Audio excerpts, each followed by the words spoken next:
How important is money when it comes to dating? If you don't have any money and you are meeting women, you're going on dates, stop it immediately.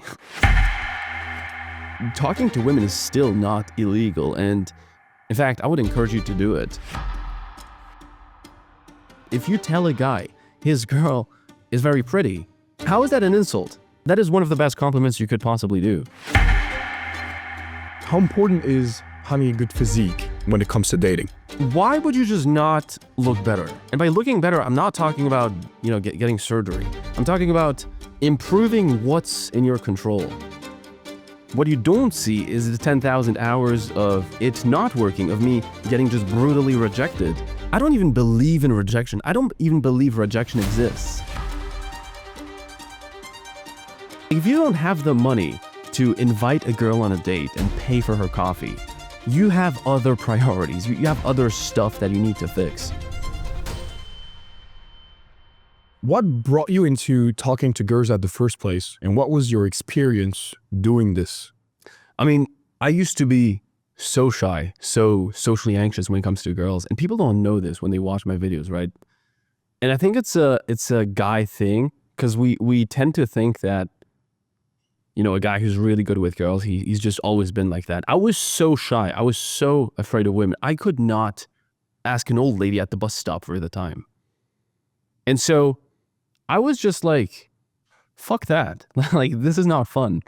And so I really typed one day on Google, like, how to talk to girls. And I came across, I'll always remember this, like, 18-page WordPress blog post. And the main concept, the main idea was that talking to women was a skill you could learn. And you were not destined to suck if you sucked with girls. And so that was game changer to me, because until that point for my whole life, I've always believed that, you can only get the women you deserve looks-wise. And if you're not the best looking dude, you just can't get the hottest girl. And yeah, I mean, that's how I got into the whole dating, social skills, and personal development thing. And from there, I just started religiously improving myself. And I really committed around 8 years ago. And this is a real thing. If I find the note, I'll put it here. But I told myself, I commit to talking to every single girl I think is attractive. And I still do it to this day. Yeah, I mean, I saw it multiple times. Like, we were here in Dubai. You stopped a few girls in the streets. But people don't know that when maybe they see your videos approaching girls, they think that you do this every single day. They think that you're like, filming this over weeks, months. But you told me something yesterday that was pretty interesting. You told me that you record your videos in like 8 hours or 9 hours in the same day. How do you find the faith, or should I say the motivation, to go approach girls for an entire day and think to yourself, I'm going to record the interactions I have? So you're right when it comes to talking to girls for my personal life. Like, I do that every single day when I get the opportunity. I just do it. But when it comes to the viral content, I would rather condense all these approaches in 8-9 hours and just get them done in a single day, because I could not be bothered. Well, when you approach girls for content, it's sort of different than if you do it normally, because to some extent you are putting on a show. And what a lot of people don't know is that on Instagram, you have this time constraint, right? Reels are limited to 1 minute or 90 seconds, I believe. So within 90 seconds, I need to go from getting the girl's attention, saying something funny and witty that can go viral, building some sort of emotional trigger inside of the girl, taking her Instagram, because guys want to see a guy getting the Instagram, right? This is a very fun outcome. And so, yeah, approaching girls for views is different than, I would say, normal life. But the main concept still applies, But like, for example, what would you say is the major thing that's different between doing it for views and doing it in real life? And does it impact also the outcome of getting the girl's Instagram? And if yes, in which sense? That's a very good question. The main difference is the time constraint, because in real life, if it's not recorded, you can talk to a girl for an hour. And so you don't have this like pressure of within 60 seconds, I need to be the most fun guy, attracting her, building a quick connection, getting her Instagram. Like, I don't need to do that if it's not recorded. So I think that's the main takeaway. And a lot of guys watch these videos and they think, oh, I can do the same. Yeah, you absolutely can do the same. But what you don't see is the 10,000 hours of it not working, of me getting just brutally rejected and having interactions absolutely not go my way.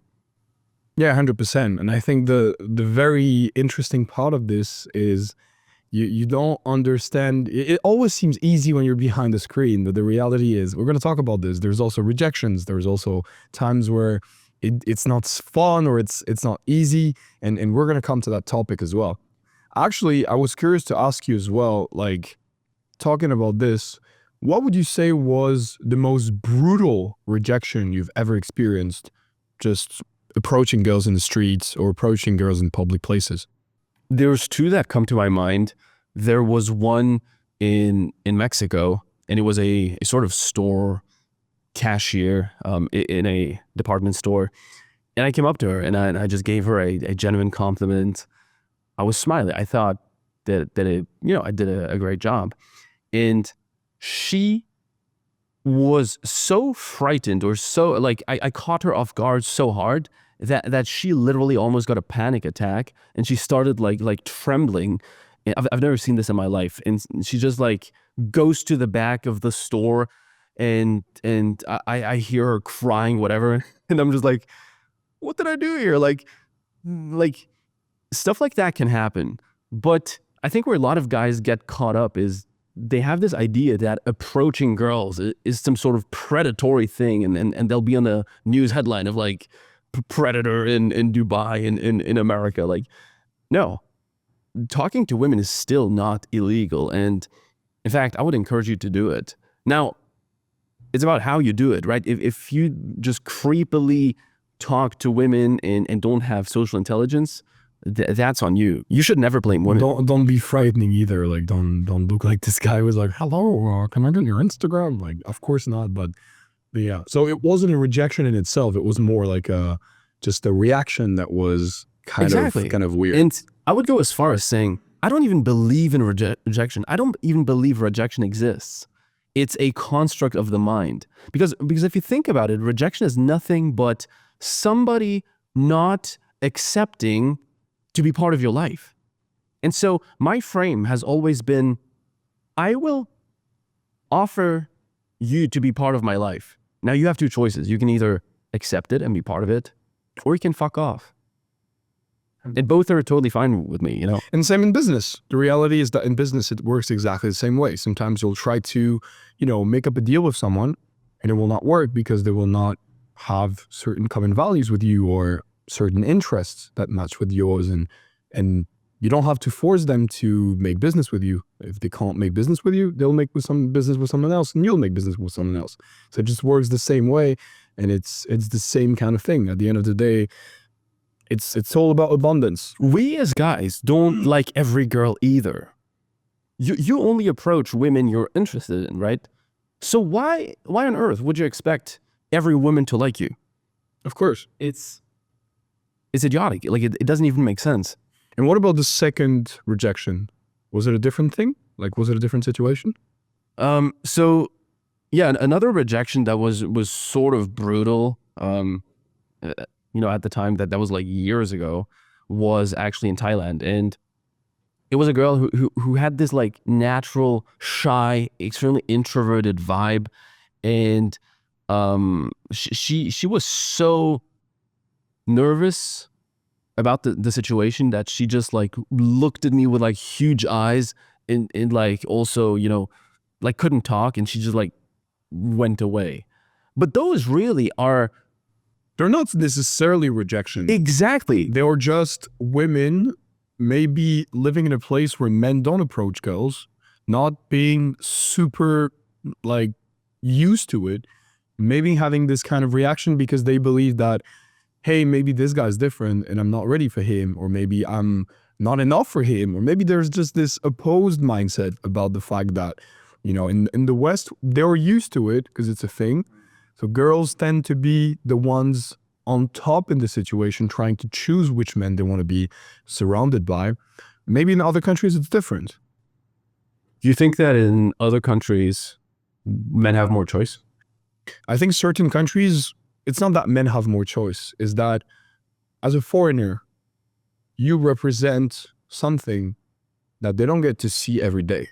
So your position as a foreigner in the country brings up a different form of value for certain women because of the fact that they're not used to see foreigners, specifically in countries that don't have that many foreigners or that many residents that are, you know, from countries that, you know, or other than the ones they're used to. So like certain countries are going to be like usually surrounding countries, or they're going to be people coming from that specific region. And so when they see someone that's completely different, they can freak out because they're not used to it. That's what I'm saying. 100%. I think as humans, we're just naturally drawn to things that are different. Absolutely. Which explains why maybe a lot of white women, like African men, or why a lot of Asian women are interested in white men. And so you could almost explain that biologically, because our DNA, our genetic code gets reinforced, becomes stronger. Now, we talked about rejection. What about situations where you've approached girls, or you've talked to girls, and maybe it did not end up as well as you expected?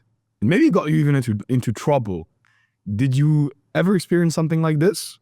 Absolutely. There was a country in particular, which I'm not going to mention, where I was on the news headline of like 3 different newspapers. And the reason was because I've interacted with women, and there were some issues when it comes to the videos itself and like copyright. So talking to women will never get you in trouble if you don't do it like me, to a sociopathic level where like it becomes your business, it becomes what you do, and you're really passionate about it.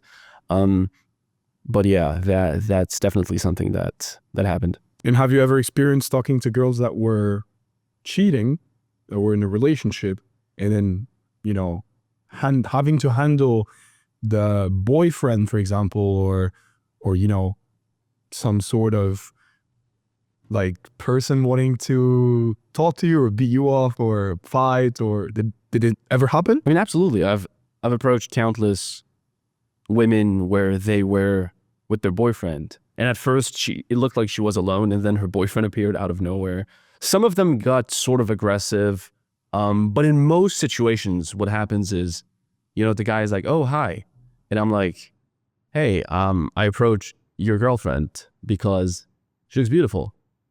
Good job, man. Like all the best." And all you can do in that situation is really be respectful, acknowledge the boyfriend, give him a compliment. If you tell a guy his girl is very pretty, how is that an insult? Like that is one of the best compliments you could possibly do. 100%. And, you know, there's maybe a lot of people watching your videos that can criticize them, saying that you're sexist, or saying that your image of women is like, you know, maybe not the one they have.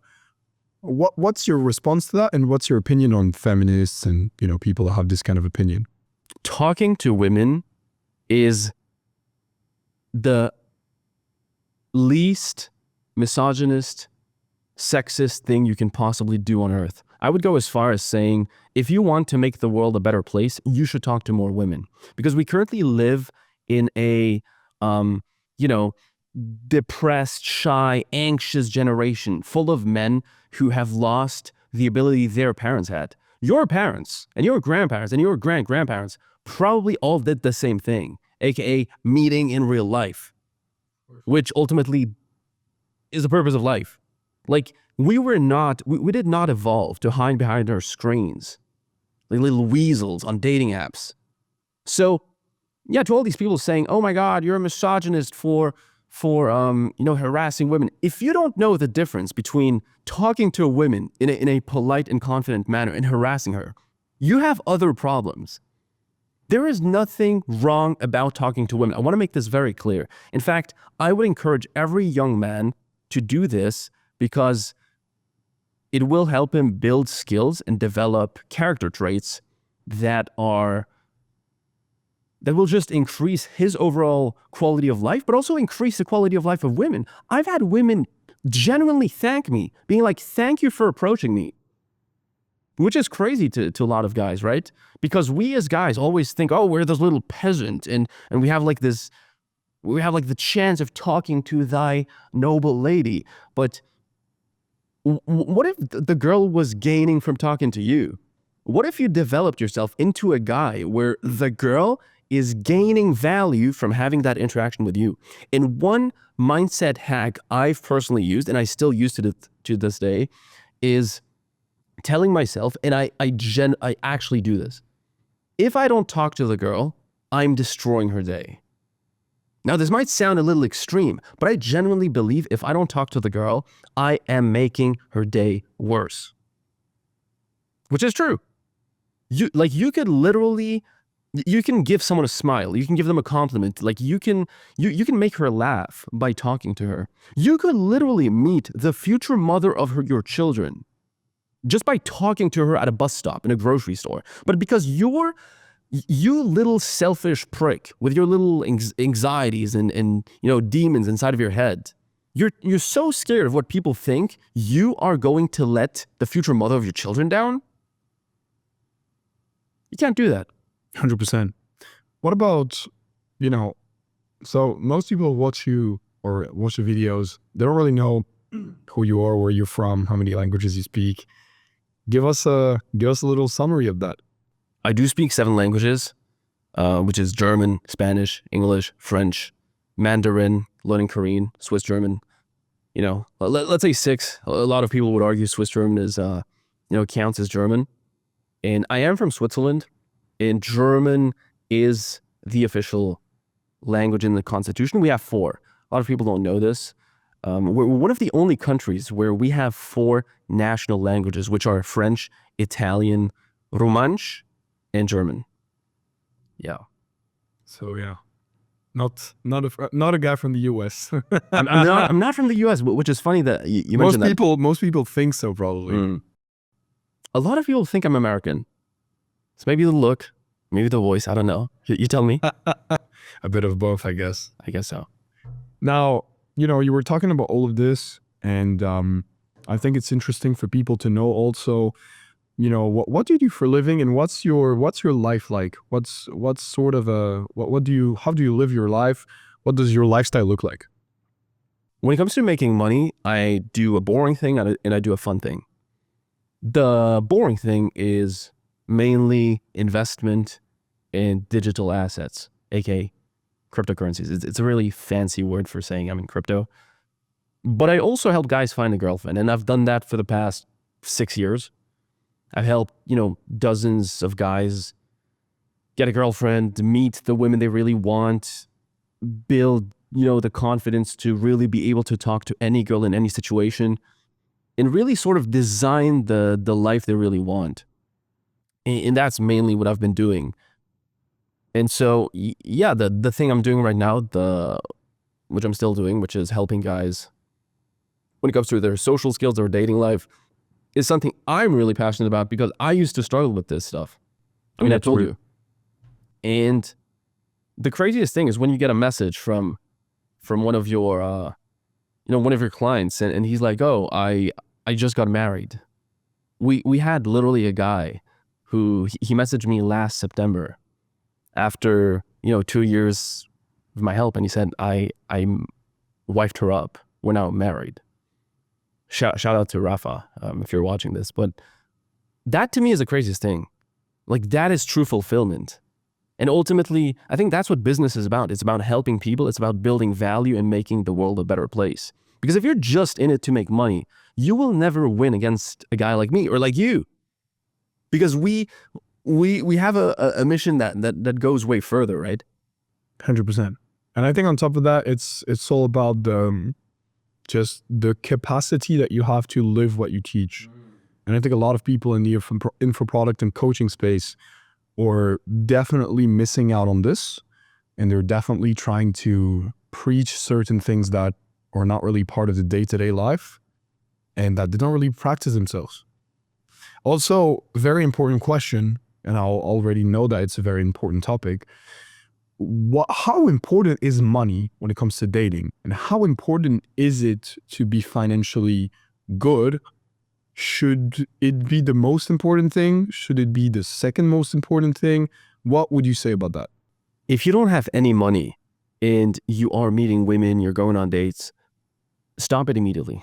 Like if you don't have the money to invite a girl on a date and pay for her coffee, you have other priorities. You have other stuff that you need to fix. And so I see a lot of broke guys watching my videos on Instagram, and I do not think that talking to women and improving their social skills is, in that moment, the best use of their time. I just do not believe so. Now, when you have enough money to invite girls on dates, you're not rich. That's not my point. But if you have enough money to like not be homeless, basically, and enough money to live comfortably, you should 100% improve your social skills and work on your confidence with women, because the leverage it will give you is, in my opinion, tenfold of what just making money would do. Let me explain. Because as guys, we are very logical. We basically think in a convergent manner, aka one problem, one solution. Oh, I don't have money, I need to generate money. But what if you use divergent thinking, which is there may be different solutions to a same problem. What if the solution to making more money was not actually making more money, but it was, I don't know, working on your social skills and facing your fears with women to become more confident in, let's say, sales calls, so you could close more people and therefore make more money. And so there's different ways to make money. And I think like overall, you definitely don't want to be the guy who has a lot of money. We're in Dubai right now, and you've seen the 19-year-old crypto pump millionaires. And no hate on them. I think it's amazing if you made money that early, but they're still not the man. And they might never be. They might never be. And that's a problem when you make money without the effort and without actually learning real life skills, is you're not the man yet. So I would always say, become the man first and then make the money. Yeah, I was going to ask, what happens if a man becomes successful financially, but isn't the man? What sort of outcome is this going to bring in terms of dating life? He stays an eternal child. But what effect does it has on his interactions with women? If you can talk about maybe clients, situations, or things you've seen. By the way, man, I hope you're enjoying this podcast so far. If you're actually serious about getting your dating life handled, you want to find that quality girlfriend and just never have to worry about the dating game again, make sure you go to I'mJohnnySocial.com. You click the link below and you book a call with me. It's 100% free. It's going to be with me. It's not with some Filipino or Indian assistant. And I'd love to chat with you and actually fix your dating life together. So let's get this done and back to the podcast. I've had clients who made too much money too early on. I'm thinking in particular of a guy who owns one of the biggest sports betting agencies in Europe. And when he was 19 years old, he was making $80,000 a month. We're talking net profit. To any, 19-year-old, that is insane.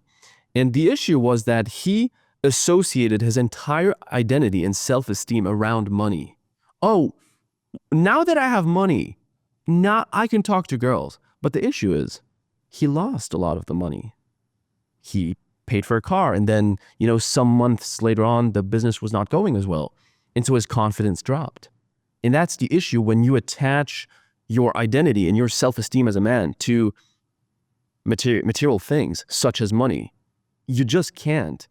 And so the way you build genuine confidence and you actually become the man is by facing difficult things and facing the fears you have. And I think one of the biggest fears we have as men is talking to women, particularly women in public we don't know. That's fucking scary, right? So if you're the guy who can do that, I think you will absolutely outcompete most men.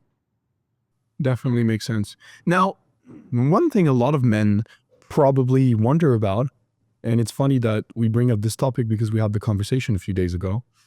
And in this case, I particularly want to focus on not the way you dress, but really your look as a man. Like, how important is looking good, and how important is having a good physique when it comes to dating?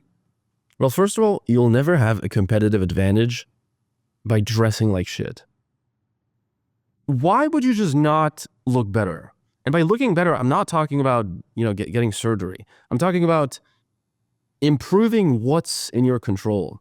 Look at you. You dress very sharply. You're a young guy, but you look the part. I can take you anywhere here in Dubai, and you're not gonna make me look bad.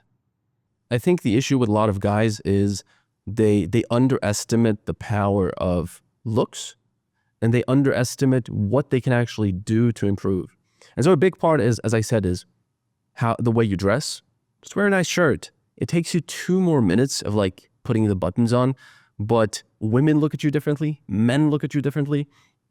And just overall, you're a different person. And the second thing is, work on your goddamn physique. Like, how are you 18 years old and you don't look like a Greek god? I don't fucking get that. If you are anywhere between 18 and 25, you have no right but to be in the absolute greatest shape of your entire life. That's for sure. You are not allowed to have a belly if you're 20 years old as a man. Have you ever seen videos and pictures of Pavel Durov when he was like at the starting point of Telegram? I did not. Because right now he's like crazily in shape. Right? Let me show you.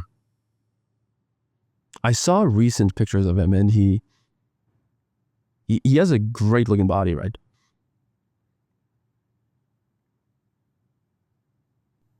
So this was him before, and this is him now. We'll show the picture. That is crazy. That is crazy. I do believe you can do a lot in terms of looks.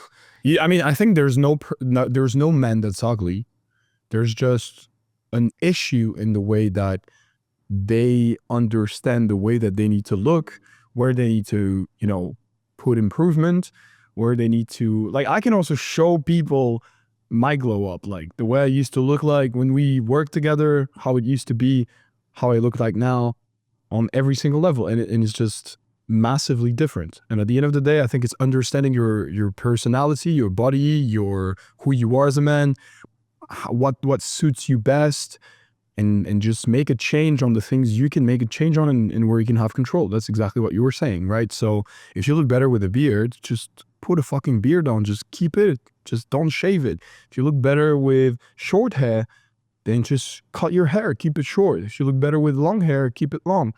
But don't try to just try to find out what suits you best. Like, focus on that, because that can just change anybody just by understanding your style. You need to define your avatar, right? There might be a guy who it does not suit him to wear shirts like I do, or wear a cap and sunglasses, and have a very distinct style that sort of fits my persona. A guy who is going to be a bodybuilder and will have a big, heavy body will not look good in a tight shirt. There you go.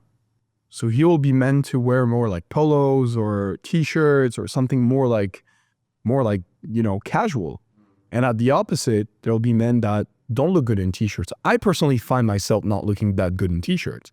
That's why I prefer to wear shirts, polos, knit stuff, because I just feel like it looks so much better on me. And I think it's just a question of each person has a different look, but it doesn't mean that each person cannot have the best look for their kind of person and for their kind of body. I agree. So we've taken on like this thing that you can change yourself, become a better man, and that's essentially the core of being able to become more successful in general, whether it's in dating or in any realm. What do you think about men who usually ask or think that they want to find a girl that accepts and loves them for who they are. I love that. Because like so many guys have this idea in mind, oh, the girl needs to love me for who I am. And I think I get where they're coming from, but I believe that's the weakest, most pathetic way of seeing life. And it just shows a fundamental misunderstanding of how females work. Because yes, I agree to the point where you want to get someone who loves you for you, your personality. But fundamentally, a lot of these guys are just not valuable enough, at least to the girl, right? Like, I agree. We all have value in a religious way as human beings. You know, everybody deserves love, whatever. But I think for a lot of guys, saying, oh, the girl needs to love me for who I am is just an excuse to not work on the things they need to work on and just be lazy. So I do think it's pathetic. I think instead of telling yourself, oh, the girl needs to love me for who I am, no, I shall become the absolute best version I can possibly become, and then I'll get someone who matches that level. 100%. And the thing that I did not understand, for example, that you made me realize is that exact thing, is that most people fail at finding their dream girlfriend because they believe in some sort of magic where they need to find the perfect girl to match with who they are, when they don't understand that there is a standard as a man. There is a standard man, and that standard man is someone who is at least a little bit in shape, at least a little bit attractive, at least dressing a little bit well, at least a little bit confident in the way he speaks. And if you don't have the basic standard characteristics of that guy, there's just no girls that will get interested in you. Or at least they will get interested in you, but the second they will start talking with you on a conversation, they will understand that you're not the one guy they want. And it's just going to fade away. And that's exactly what I used to experience before we worked together. And it's just something you don't understand when you're in that position. Because you think to yourself, why am I doing wrong, right? Because you don't understand. There's nobody to tell you, hey, bro, stop this, stop that. This is not good. I've analyzed the way you've spoken. This is not right. And it's the hardest thing because you don't understand. You try to get a lesson from what you're facing, but there's just no evidence because girls don't come to tell you, I don't like the way you speak, or I don't like the way you are, or I don't like the way you look. They don't tell you things that directly. So nobody will tell it. No, nobody will tell you, and you're not going to guess, right? And that's the hardest thing. Honestly, that's the hardest thing. And I think many men can relate on this. Absolutely. Can relate to this because it's real. It's the position onto which you are when you fail at speaking with women, or at least interacting with women, is purely something that you need someone to give you a feedback on. But unless you work with someone like you will never get that sort of feedback from anybody. It's very difficult to level up and improve if you don't have an external bird's eye view telling you, okay, you fuck up here, change this, do that better. And not only to talking to women, right? This applies to business, to boxing. So back when I lived in Cape Town in South Africa, I've had a coach, professional boxing coach, who would literally train me like twice a day. And, you know, he just point out every single flaw in my boxing. And I think that there's nothing really better you can do than having an expert who's done that, who's gone through all the mistakes, pinpoint the specific mistakes you're doing. I think it's a shortcut to success. And, you know, we were talking about approaching, we're talking about all of this. I know you have one interesting thing about yourself, which is that I remember you would always tell me this. You're the only guy who like takes a ticket to go to a country, doesn't know a single person in that country, lands in the country, and starts immediately hanging out with some girls like literally less than 24 hours after you arrived in the country. How do you usually do this? Like, what's your framework on doing that kind of thing? And tell us a funny story, like tell us a story, an example. There's really 3 steps. The first one is preparation. So before you land in any country, you want to leverage Instagram and dating apps and sort of prepare the field. Like you don't want to come unprepared. So Why would you not? Well, that's like basics, right? But have the absolute most attractive Instagram and dating apps possible. So it's like sort of your storefront, what people look at. And then you already talk to girls and message them and connect with them before you land. So the second you land, you literally have 2 to 3 dates you can go on the same day. The second thing is the actual habit of talking to women. If I'm at the airport and I see someone I really like, I will say hi to them. If I'm, like arriving at the hotel in the lobby and I see someone I really like, I will say hi to them. And the third thing is, really making part of your lifestyle and having those habits of being social be part of your identity. And so I think it's definitely possible to have this abundance and be that social guy, not just with women. I also love to meet guys when it comes to networking, meet new friends. I mean, we've met online, but like a lot of my friends or a lot of guys I still do business with today are guys I've encountered by talking to them at the gym or in a hotel lobby. Yeah, same thing. You don't know what can happen. So many. Yeah, well, one of the weirdest stories is I went to Iceland with one of my friends and I didn't know anybody. Like, of course, you're in Iceland. Like, why would I know anyone in Iceland? And the first day I arrived in Iceland, I'm not only going on a date with this Viking looking, blonde, super tall, well, she wasn't as big as a Viking. She was actually very skinny, but girl.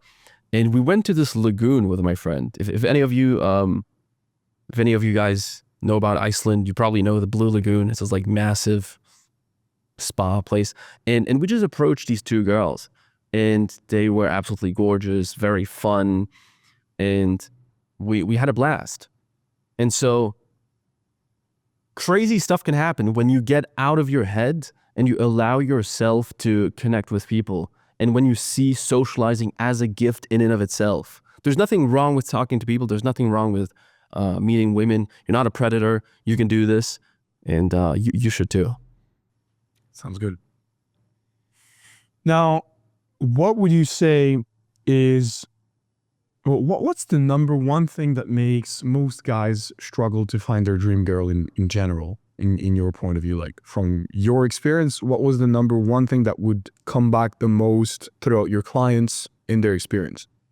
Out of all the men I've talked to, out of all of their issues when it comes to women, either they're lonely, they don't have the exact girlfriend they want, or they're not dating the quality of women they want, it stems from one issue. They don't have enough women in their life.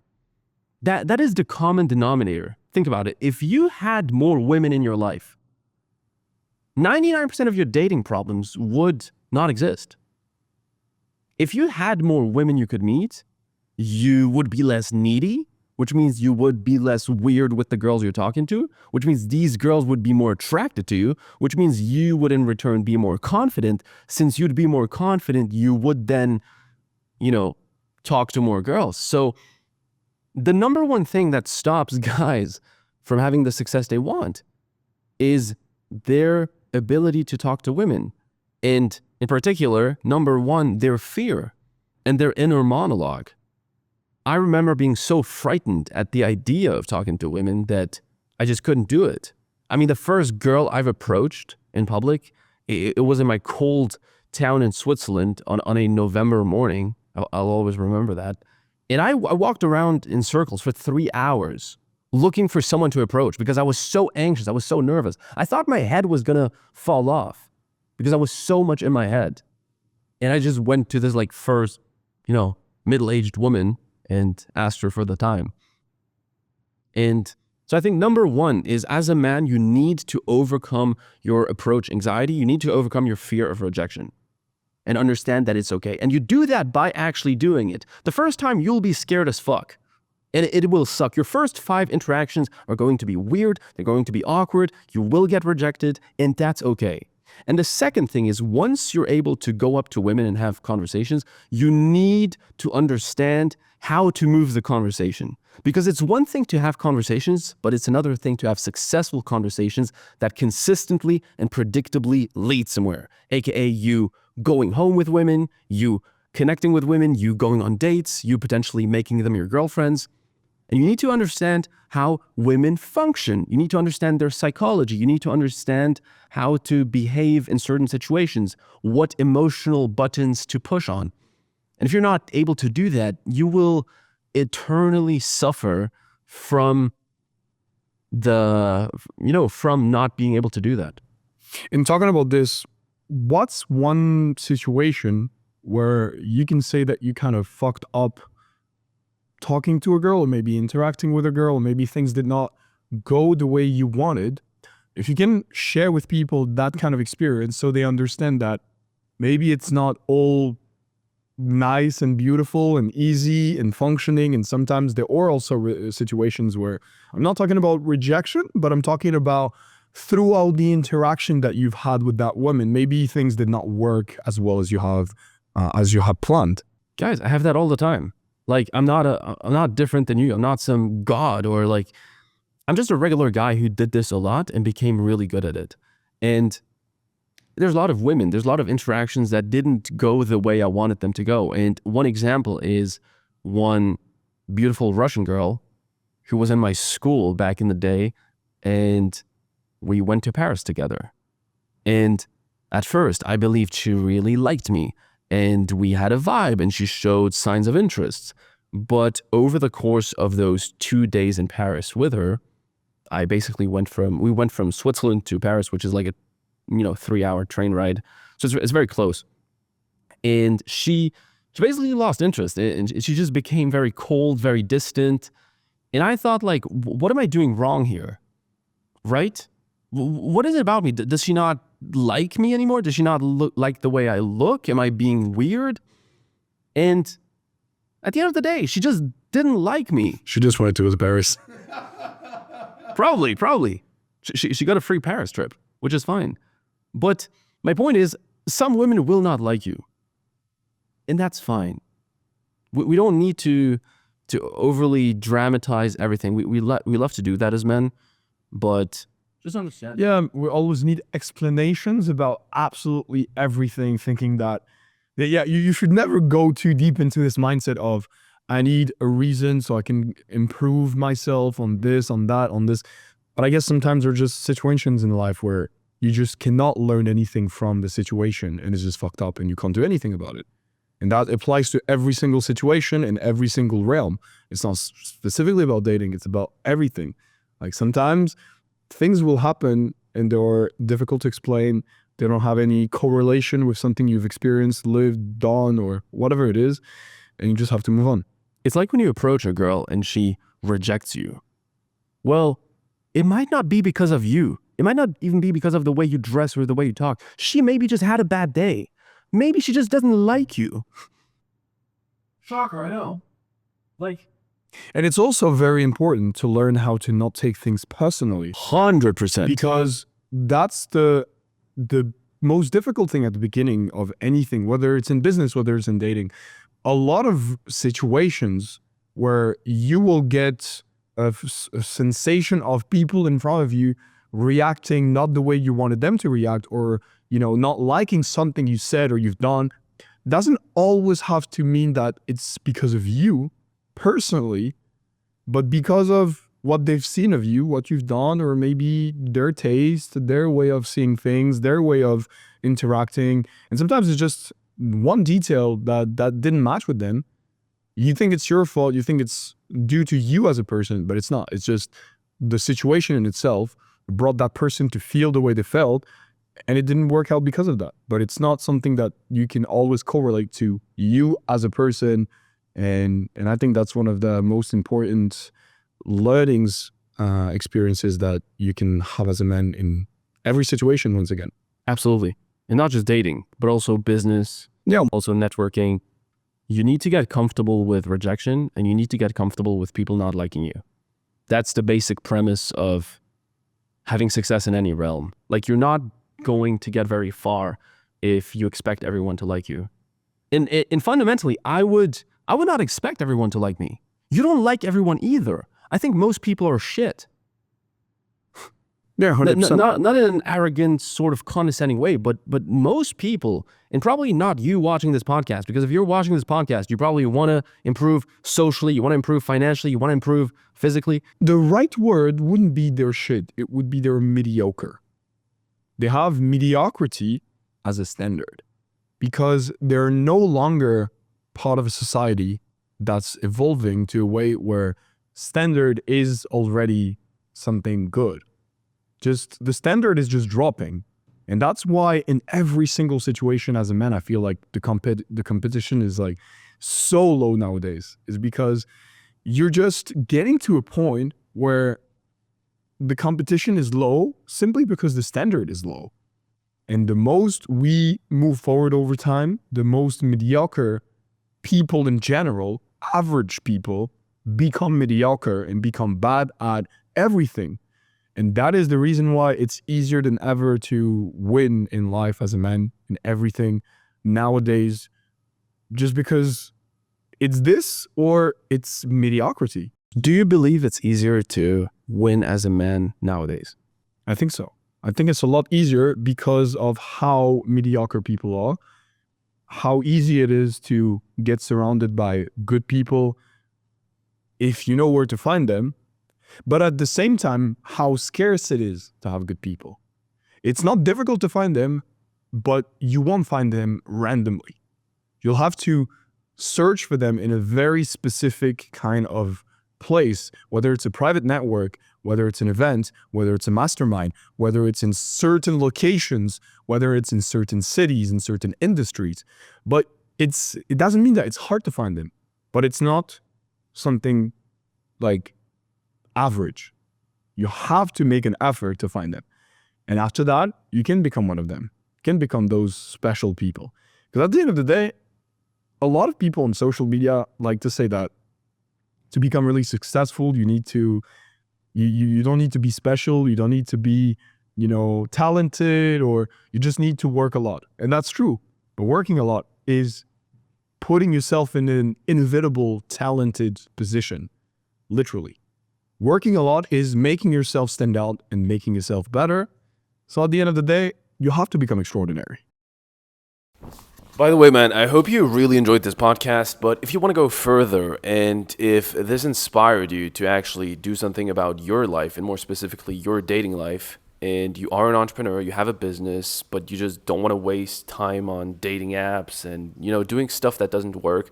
I've helped dozens of entrepreneurs, guys in e-commerce, dropshippers, guys, coaches, freelancers, guys in crypto, actually escape the dating game and find a quality partner without doing all of this weird stuff. So if you're serious and you want to get this done, click the link below.